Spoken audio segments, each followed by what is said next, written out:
The Bubble Boy is a perfect example of everything that you shouldn't be doing, and yet, first of all, where are we? A Bubble Boy? We're doing an episode about a Bubble Boy. Guys, you know, we used to be about little tiny things. Bubble Boy. So first of all, the whole concept of the episode seemed wrong to me. Then, what do they cast? They cast our writer, John Heyman, who's a 50-year-old guy who sounds like, you know, he sounds like this, and he sounds like a 50-year-old guy, and we're playing Trivial Pursuit, and I just want... This isn't, it's not our show, it's not our show. I remember a Bubble Boy getting some press at the time, or reading an article about a Bubble Boy, and just even saying the words out loud kind of amused me to some degree, and as horrible as that is. I loved the Bubble Boy episode. It was one of my favorites. One of my favorite chunks of dialogue is this who's on first sort of dialogue that happens at the beginning of the Bubble Boy. He's a Bubble Boy. A Bubble Boy? Yes, a Bubble Boy. What's a Bubble Boy? He lives in a bubble. Boy. We did an episode about the Bubble Boy, and the Bubble Boy wasn't treated too well in the episode. So we got a negative response from all the Bubble Boys and their family and friends. Really wasn't about making fun of anyone. It didn't, see, that was the thing that we would kind of try to do was, the point of the thing was not that this poor kid, in fact, we made him a guy who you wouldn't have sympathy for, and also we didn't see him in the bubble, which would have been sad. And I remember Larry being very careful about that, which hadn't even occurred to me. Once you see the Bubble Boy, it's no longer funny. So you had to keep the Bubble Boy off camera and just hear him. And John Heyman, who was a comedian who was working on the show that year, who was a very sarcastic fellow. And I say that in the best sense of the word. He was the natural choice for the Bubble Boy's voice. Hi. Hello. Who are you? Where's Seinfeld? He's on his way. These are his friends. What are you looking at? Never seen a kid in a bubble before? In your mind, when someone says it's a Bubble Boy, you think about, you know, John Travolta being helpless and soft and sweet, and, you know. John Heyman is none of those things. He's got this gravelly, foul voice, and it was such a surprise to have your expectations dashed by this Bubble Boy. And he'd put on the gloves and he'd, like, wrestle around. It was very funny talking to him as the Bubble Boy, because he's no boy. What's your story? I have no story. She works for NBC. How about taking your top off? We had these comedians working for us that year, helping us write, and one of them was Bill Masters. And Bill Masters had a story that he was pitching to us that was not, he didn't realize that he had stumbled onto something brilliant. And he was pitching us the story, and in the middle of that story, he said, and we were playing Trivial Pursuits, and the card was misprinted and it said Moops. And then he continued telling the story and went, whoa, whoa, whoa, stop right there. That's a great story. So that really struck me as being very funny and a great fodder for an argument with the Bubble Boy. Who invaded Spain in the 8th century? That's a joke. The Moors. Oh, no. I'm so sorry, it's the Moops. The correct answer is the Moops. Moops. Let me see that. That's not Moops, you jerk. It's Moors. It's a misprint. I'm sorry, the card says Moops. It was another example of just pushing and banging away at that envelope of what's acceptable and how far you could stretch this show and this format and where you could take these characters. And another great example, and there are many, of me wrong, them right. It was an amazing episode.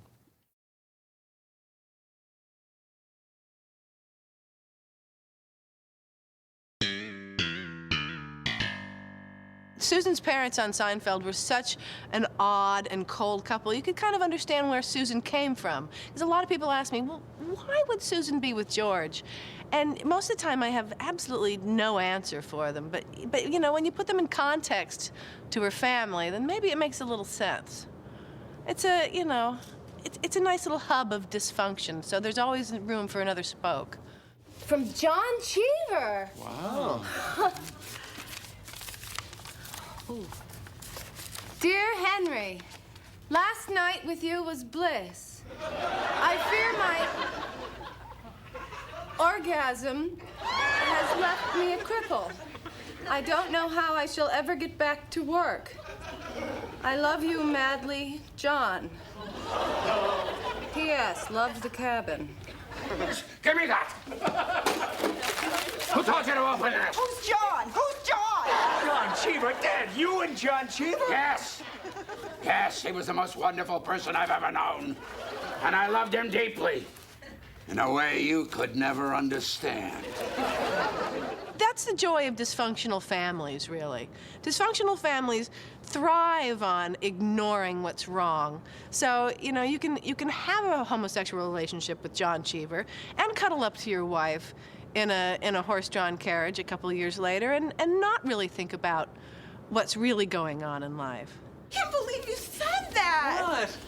How could you say something like that to me? What? You were the one who was talking dirty. I was just trying to keep up. That was a weird thing to say. Why? It didn't mean anything. I was just trying to join in so you wouldn't feel embarrassed. Oh, I think you're really sick. I'm not sick. You said much sicker things than me. I'm embarrassed to say that the panty remark is actually something that happened to me. And I told it to Larry, thinking he'd never let that go in. He says, "Yeah, that's great." And it was a true story about years ago, before I met my sainted wife, way before that, dating a girl, and she wanted me to be a little naughty verbally to her, and I just went past the mark. I went too far, and I could say all of a sudden, she focused, looked at me like I was, you know, John Wayne Gacy, but I even then thought this is so funny, you know, just. Well, you said talk. I didn't, you know. Okay, I got excited, you know. So she's talking about her panties. So I said, "You mean the panties your mother laid out for you?"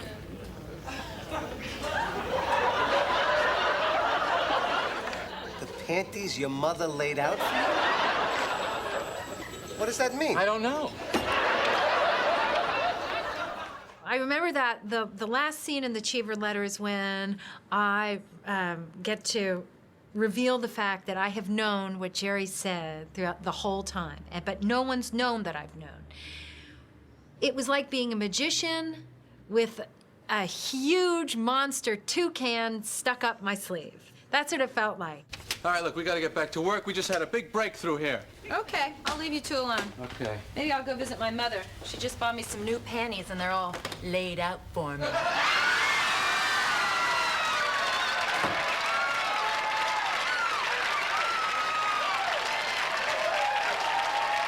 We shot that scene about, I don't know, 3 or 4 times, but every time I got to deliver that line and then shut the door as a beautiful sort of punctuation, the audience flipped out. I will never forget that moment. It was so exciting. And then to close the door and just go like this behind the door and everyone's screaming. It was such fun. It was such a fun secret to keep. It was a great blow. That's a great example of no one ever being ahead of the story. No one was ever ahead of our stories. At least I wasn't.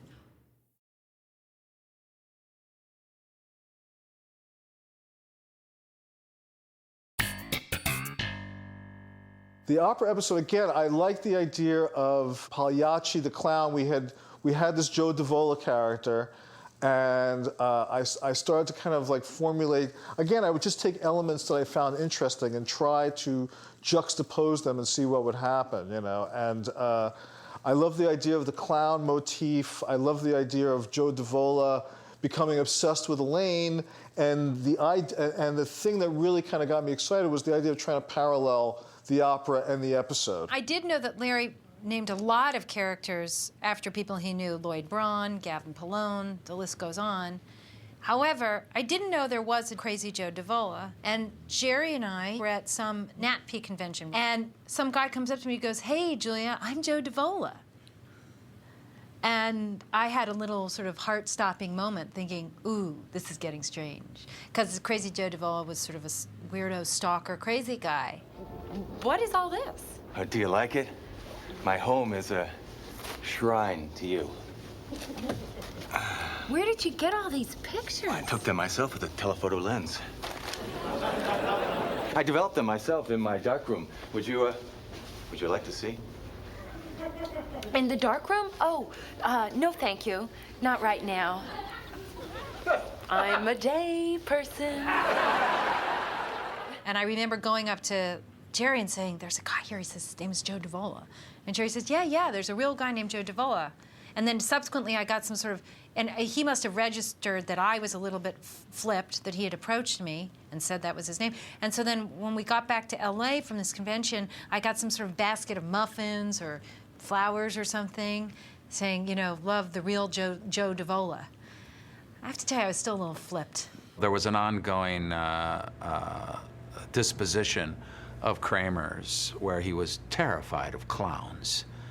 And I personally am not afraid of clowns, but it's just very funny, isn't it? That somebody could be afraid of clowns. You ever been to the circus? Well, when I was a kid. Did you like it? Well, it was fun. I was kind of scared of the clowns. In an age of analysis where everyone seems to be probing the reason why they are the way they are, it's surprising to me that people never wanted to know why Kramer's afraid of clowns. Because there's a lot of pathology in that. Are you still scared of clowns? Yeah. Boris Karloff stated that the most terrifying image is a clown in the night. And when you think of that one, if you're driving along and you see a clown standing by the side of the road and your headlights come across that figure, that's spooky. Just thought I'd throw that in.